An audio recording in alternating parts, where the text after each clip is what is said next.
Hay nombres que no necesitan presentación, que resuenan en la historia, en la piel y en el alma de un pueblo en particular. Diego Armando Maradona no fue solamente un futbolista, fue un milagro nacido del barro y de la gloria, un hombre nacido de la pobreza que llegó a lo más alto, aunque también cayó a lo más profundo, y esta es su historia.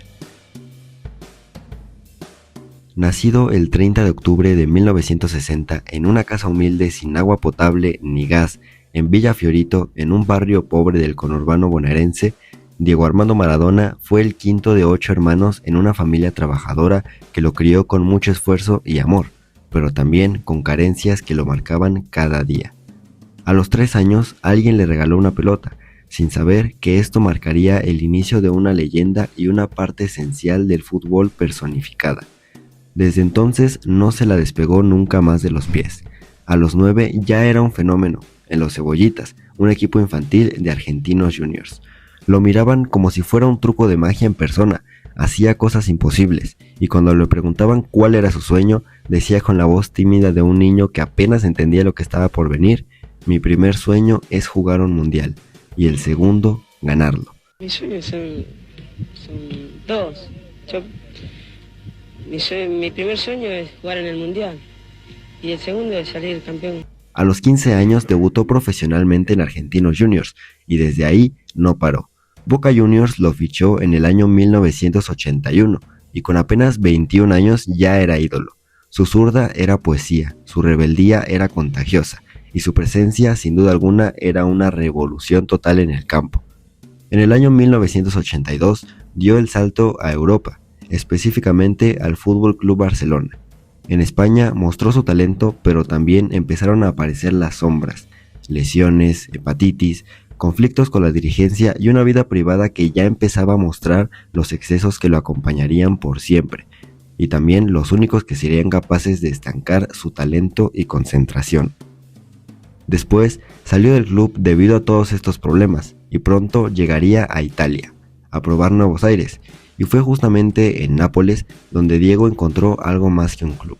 Encontró un pueblo que se parecía al suyo a pesar de no hablar el mismo idioma, un sur pobre, marginado, humillado por el norte rico de Italia. Llegó al Napoli en el año 1984 y en poco tiempo lo convirtió en campeón por primera vez en su historia. Ganaron 2 ligas, una Copa de Italia, una Supercopa y una Copa de la UEFA, lo cual es en ese entonces parecido a una Champions League.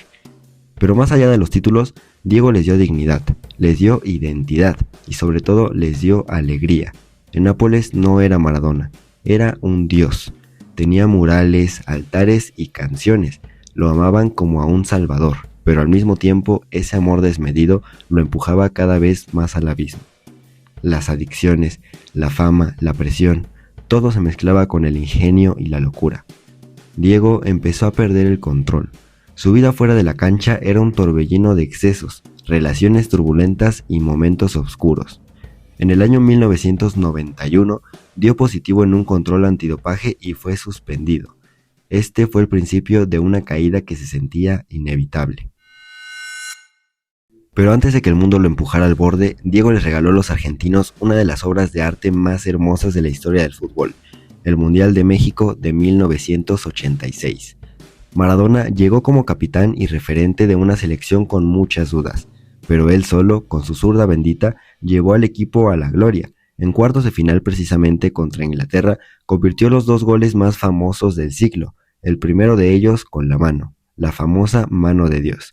Y aunque no muchos lo saben, este gol es simplemente poético por varios motivos más allá del fútbol. 4 años antes de este momento, Argentina había perdido una batalla más importante ante el mismo rival, Inglaterra.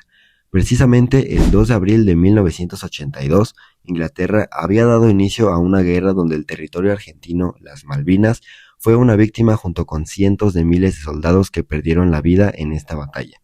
Por esto mismo me parece que este gol fue poético, marcado con la mano. Representó cómo, a pesar de que quizás no siempre reina lo correcto, al final siempre se hace justicia. El gol no fue anulado y ni siquiera hubo ninguna objeción del mismo. Y aunque las cosas no son para nada comparables entre sí, me pareció algo interesante por mencionar. Ya lo dejo a criterio de cada quien cómo lo quieran tomar. El segundo gol del siglo inició a 60 metros de la portería, duró 10 segundos y se llevó en su paso a 6 ingleses y a un país entero gritando con el alma. Creo que ya todos conocemos ese mítico gol.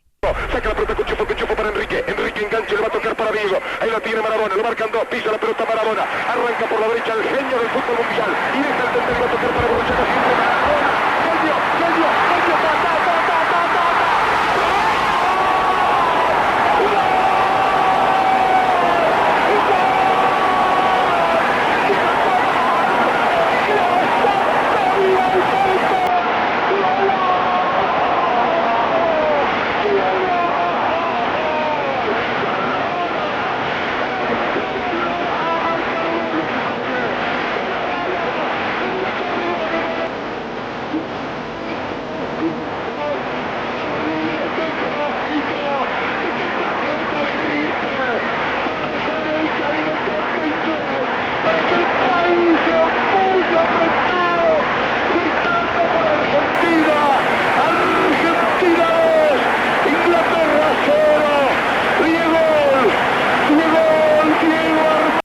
Ese día Maradona no jugó fútbol, hizo justicia, se convirtió en un mito.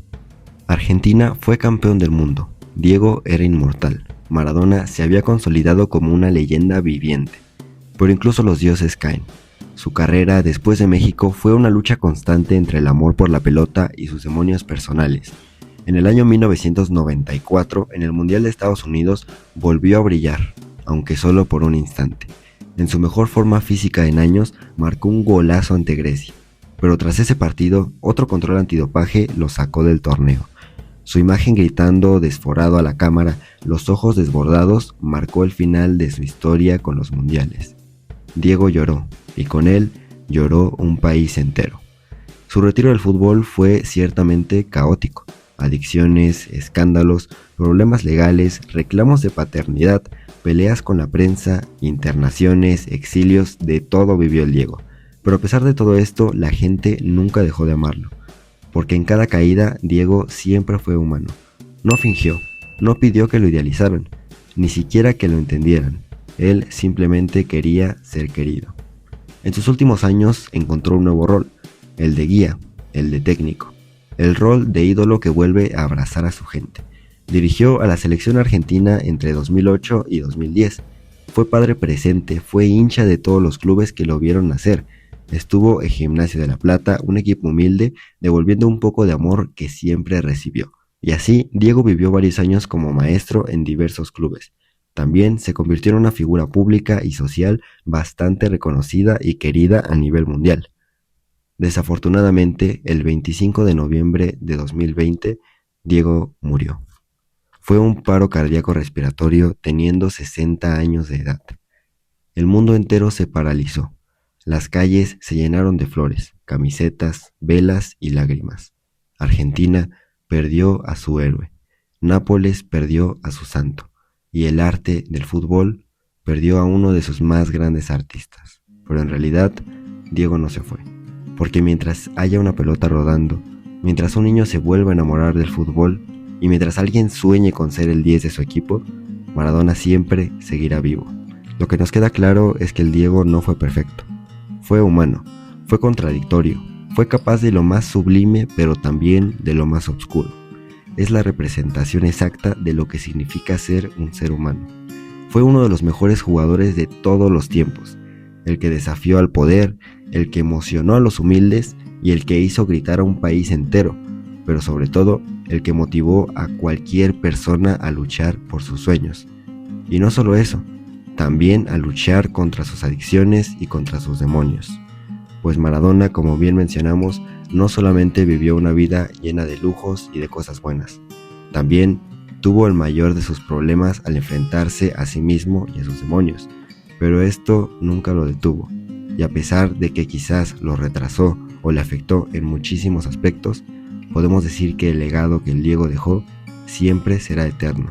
Diego Armando Maradona fue todo eso, fue muchísimo más. Y hoy en día sabemos que fue y siempre será eterno.